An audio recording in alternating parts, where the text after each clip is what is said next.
To get the iPhone emojis on your Android phone in 2022 easy and fast in less than 1 minute. So all what you have to do guys is so simple. Just go to Play Store and download Z Phone 3. This app is so easy to download and so easy to use. So all what you have to do after you download it, let's go to it. And this is the home page as you can see. This is just an ad. Now scroll down and you will find the emojis right here as you can see, and here is the iPhone emojis right here. Now I'm gonna click on them and click download like this and wait a few seconds. After the emoji is gonna download it and I will have them in my Android phone.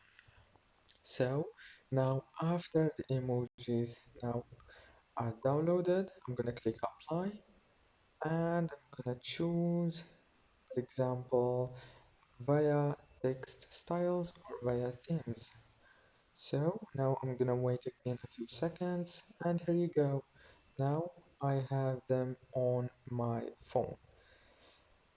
If this video was helpful, please don't forget to like, subscribe, and thank you so much for watching this video until the very end. See you later.